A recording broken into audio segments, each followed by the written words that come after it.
This is question number 64 of KVS PGT physics 2017। Question में पूछा गया है कि यहाँ पर आपको कुछ 4 स्टेटमेंट दी हुई है और आपको बताना है कि करेक्ट चॉइस कौन सी होगी और एक से ज़्यादा स्टेटमेंट सही हो सकती है। तो क्वेश्चन को स्टार्ट करने से पहले मैं आपको एक कंसेप्ट बता देता हूँ वर्क डन का।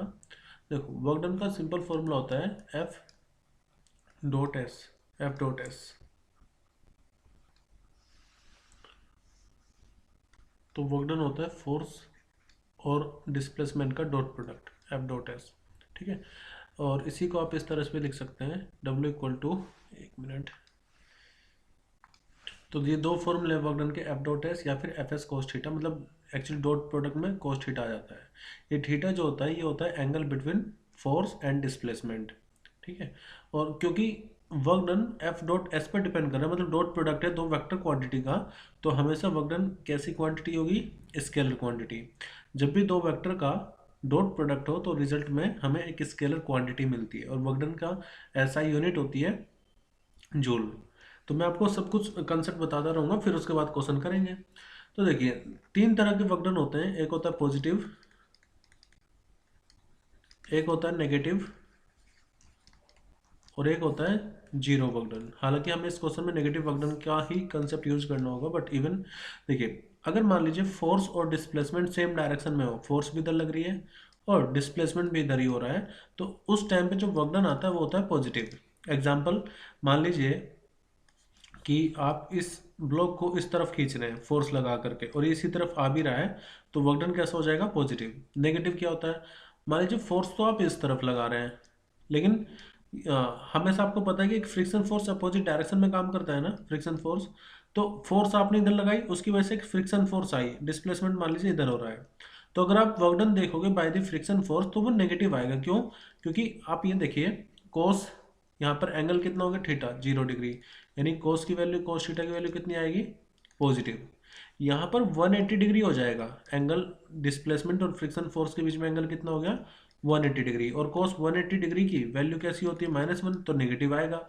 तो यहाँ पर वर्क डन आएगा नेगेटिव, यानी कि जब कभी भी अप्लाइड फोर्स, या सॉरी, कोई भी फोर्स हो, जब कभी भी फोर्स और डिस्प्लेसमेंट अपोजिट डायरेक्शन में हो तो वर्क डन नेगेटिव आएगा। अब जीरो कब होगा?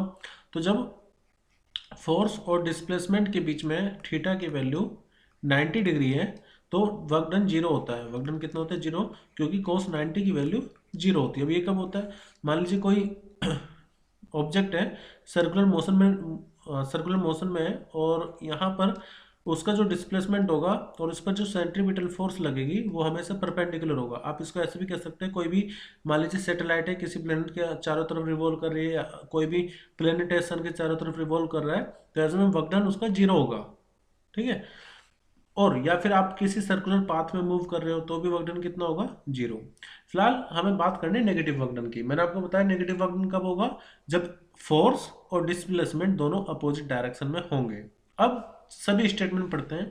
पहला स्टेटमेंट है, work done by a man in lifting a bucket out of well by means of rope tied to the bucket.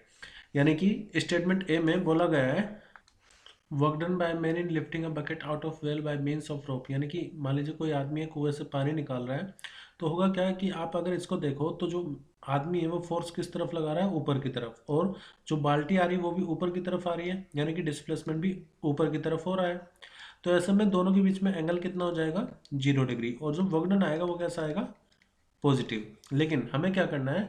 हमें बताना है कि which of the following work done by force on a body has negative sign. तो negative sign होना चाहिए, ये तो positive आ गया, तो ये तो हमारा करेक्ट स्टेटमेंट होगा नहीं। ठीक है, अब ए करेक्ट नहीं है, इसका मतलब ये है कि आप इस ऑप्शन को तो हटा ही दो, क्योंकि ए तो आएगा नहीं तो ये ऑप्शन हट जाएगा। ठीक है, और बी ऑप्शन भी नहीं होगा, क्योंकि वर्क डन नेगेटिव वाला में तो सही स्टेटमेंट मानना है, तो ये दो ऑप्शन तो चलो चले गए। अब ऑप्शन बी पर आते हैं, work done by gravitational force in the above example. अगर ग्रेविटेशनल फोर्स की बात करें तो ग्रेविटेशनल फोर्स इस ऑब्जेक्ट पर, इस बकेट पर नीचे की तरफ लग रही है ग्रेविटेशनल फोर्स, और डिस्प्लेसमेंट इसका ऊपर की तरफ हो रहा है। तो इस केस में, यानी कि जब ग्रेविटेशन फोर्स की हम बात करें तो वर्क डन कैसा आएगा? नेगेटिव, क्योंकि फोर्स, ग्रेविटेशन फोर्स और डिस्प्लेसमेंट दोनों अपोजिट डायरेक्शन में है, तो इसलिए वहां पर वर्क डन आ जाएगा नेगेटिव, यानी कि ये स्टेटमेंट सही है।